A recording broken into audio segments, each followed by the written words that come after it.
এবারে এবারে জব্বর ফলন হয়েছে।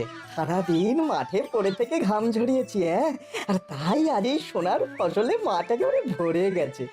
আমি চাষিরই ছেলে ভাই, চাষ করে যে খাই, চাষের ফসল ঘরে তুলি, তাই রে নাই রে নাই, তাই রে নাই রে নাই।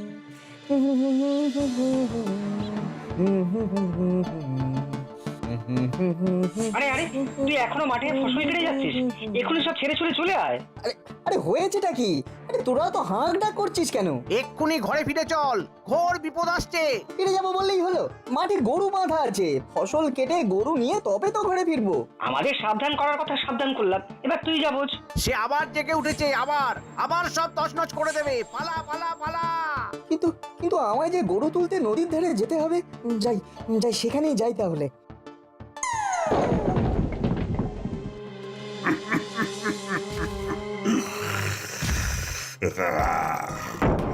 খিদে পেয়েছে,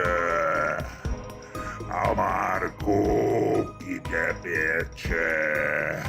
কি খাই কি খাই? খিদের চোটে আমার ঘুম ভেঙে গেছে। কোথায় কোথায় আমার খাবার? কোথায়? আমার যে খিদে পেয়েছে। ওরে ওরে, পালা রে, কিরমিরিয়ার ঘুম ভেঙে গেছে, সব কিছু ভেঙে গুড়িয়ে শেষ করে দেবে। পালা পালা পালা। গেলবার উত্তরে গেছিল, তার আগের বার পশ্চিমে। এবার আমাদের কপাল পুড়লো। এখন আর কপাল চাপড়ে কি হবে? বাঁচতে চাইলে পালাও এখান থেকে।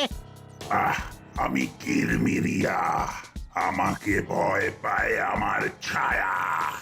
পালা পালা, সবাই পালা।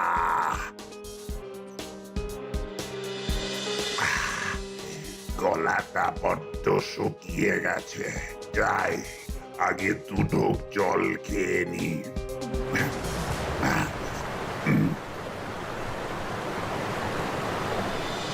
চোঁচো নদী মরে, কিরমিরিয়ার গলা ভরে।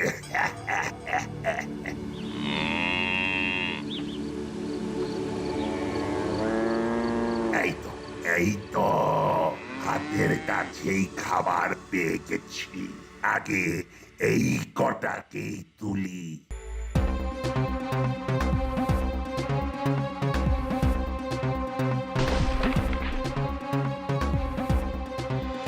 এই এই, তুমি আমার গরু ফিরিয়ে দাও, দাও বলছি। ফিরিয়ে দেব? বলিস কি, তোর বুকের এত বড় পাটা যে তুই কিরমিরিয়াকে হুকুম করিস? যা পালা।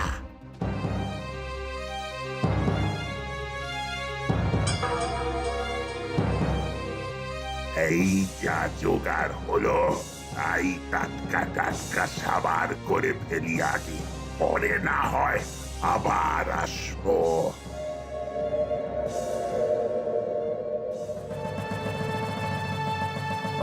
বুঝতেই পারছি কারোরই মন মেজাজ তেমন ভালো নেই, তবে আমাদের আর করারই বা কি আছে? তার মানে আপনি কি বলতে চান মোড়ল মশাই?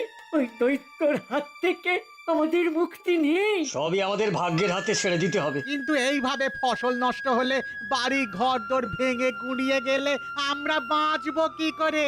কি করব কি আমি? এইভাবেই তো বছরের পর বছর চলছে। নগরপালকে বারংবার বলেও তো এর কোনো সুরাহা হয়নি। আজ তো আমিও সর্বশান্ত, আমি এখন কি করি? তবে আর কি, দেখা যাক আমাদের কপালে আর কতদিন এমন সর্বনাশ লেখা আছে। না বাবা, এমন ভাবে হাত গুটিয়ে ভাগ্যের হাতে সব ছেড়ে দিয়ে বসে থাকলে চলবে না।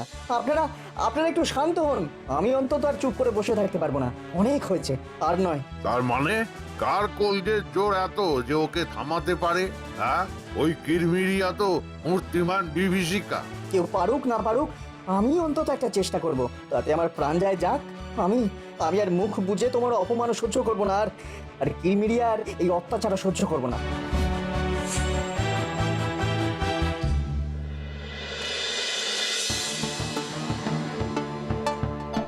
তা আমার কাছে কি প্রয়োজনে আসা হয়েছে শুনি? আমি অনুমতি চাইতে এসেছি। দৈত্য কিরমিরিয়াকে খতম করতে চাই। তুমি যা বলছো ভেবে বলছো তো? একদম সব দিক ভেবেই বলছি। তবে তবে কিরমিরিয়াকে মারতে পারলে কি পুরস্কার আছে বলবেন কি?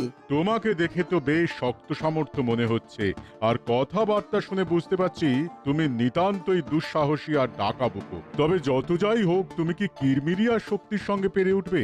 পারতে তো আমাকে হবেই, না হলে এই অত্যাচারের হাত থেকে সবাইকে মুক্ত করব কি করে?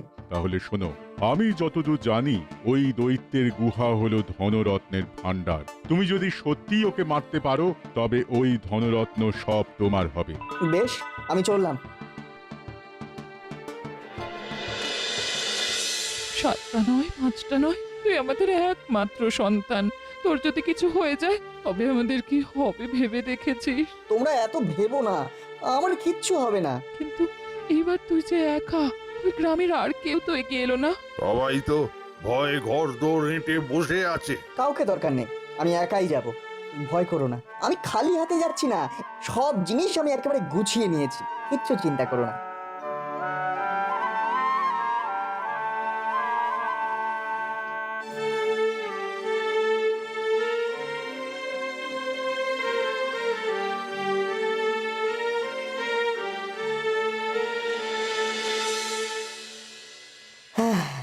এবার এবার একটু জিরিয়ে নিতে পারলে ভালো হতো, কিন্তু সন্ধ্যা নামতে তো আর বেশি বাকি নেই। আর দেরি করলে সময় মতো দৈত্যের গুহায় পৌঁছাতে পারবো না। ওই তো গাছতলায় পাতার ফাঁক দিয়ে দূরে দৈত্যের গুহা দেখতে পাচ্ছি। যাক বাবা, ঠিক সময় পৌঁছে গেছি। এবার খাবার খেয়ে কিছুক্ষণ বিশ্রাম নিয়ে নি, আর এই দূর থেকে বসেই দৈত্যের গুহার উপরে নজর রাখি। সন্ধ্যেটা যেন ঝুপ করে নেমে এলো। তবে আমিও খাবার খেয়ে আর বিশ্রাম নিয়ে একবারে চাঙ্গা হয়ে গেছি। এবার আমাকে আরো একটু সজাগ থাকতে হবে। হ্যাঁ,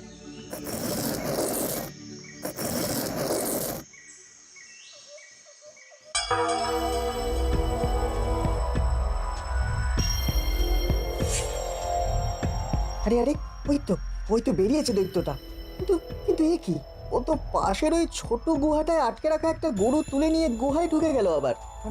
তার মানে ও এবার খাওয়া দাওয়া সারবে, আর তারপরে লম্বা ঘুম। এটাই তো আমি চাই। না না, এবার আর একটু এগিয়ে যাই, গুহার একদম কাছে যেতে হবে আমার।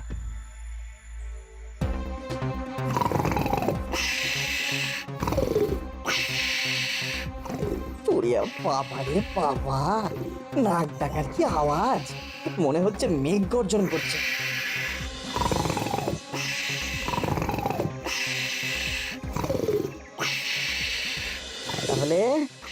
তাহলে যা ভেবেছিলাম ঠিক তাই। রাতের খাবার সেরে কিরমিরিয়া এখন গভীর ঘুমে মগ্ন। এবার আর সময় নষ্ট না করে চটপট আমাকে কাজ সারতে হবে।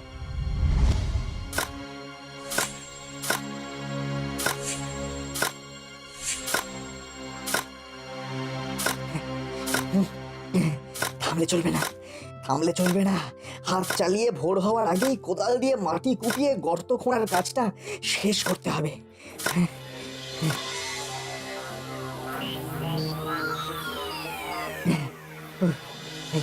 এই তো যেমনটা ভেবেছিলাম ঠিক তেমনই হয়েছে গর্তটা। এরপরে গর্তের উপরে লম্বা লম্বা ডাল পাতা লতা পাতা সব খাড়া করে এমন ভাবে ঠেকে দেব যাতে জায়গাটা সমান মনে হয়। রাত শেষ হয়ে এসেছে, আর এদিকের কাজও প্রায় শেষ। না, এবার বরং ঘাসের উপর শুয়ে খানিক বিশ্রাম নিয়ে নি। ভোরের আলো ফুটছে, আর শুয়ে বসে থাকলে চলবে না। এবারই তো আসল কাজটা করতে হবে। এবার দেখি ধরফড়িয়া কেমন ওঠে কিরমিরিয়া।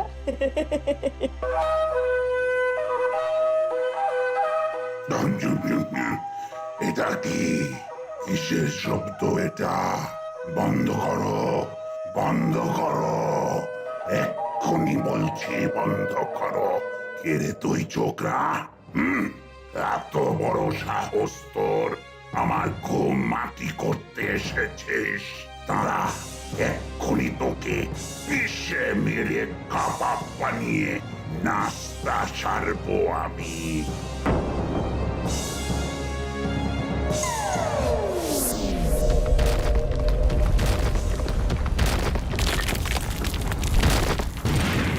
ইহে কিরমিরিয়া, হুড়মুড়িয়ে পড়ে এখন কি বিড়বিড়িয়া মানে বিড়বিড় করছো হ্যাঁ? আমাকে কাবাব বানিয়ে খাওয়ার মতলব করেছো নাকি? সে যাই করো, তোমার দাপাদাপিতে যে পাহাড়ের পাথর খসে পড়ছে সে খেয়াল রাখছো? এবার ওই পাথর চাপা পড়েই তোমার ভবলীলা সাঙ্গ হবে। বাবা, একেই বলে ওপরওয়ালার মার। ওরে গেলাম রে, কে মেরে ফেললো, মেরে ফেললো রে। আরে আরে ওই দেখো দেখো, শয়তান কিরমিরিয়া ফাঁদে পড়েছে, ফাঁদে পড়েছে। সিনার আওয়াজ শুনেই বুঝেছি ভালো কিছু হয়েছে। বলো বলো সবাই বলো, জয় জয় যদুনাথের জয়। শুধু যদুনাথ নয়, বলো দুঃসাহসী যদুর জয়। ওফ, ওর জন্যেই আজ এতদিন পরে স্বস্তির নিঃশ্বাস ফেলবো সবাই। যাও যাও যদুনাথ, দৈত্যের গুহার সমস্ত ধন সম্পত্তি তোমার, শুধুই তোমার। না না, আমার নয়, এসব সমস্ত নগরবাসীর সম্পত্তি। সবার মধ্যে বিলিয়ে দেওয়া হোক, এখন থেকে সবাই খুশি খুশি বাঁচবো।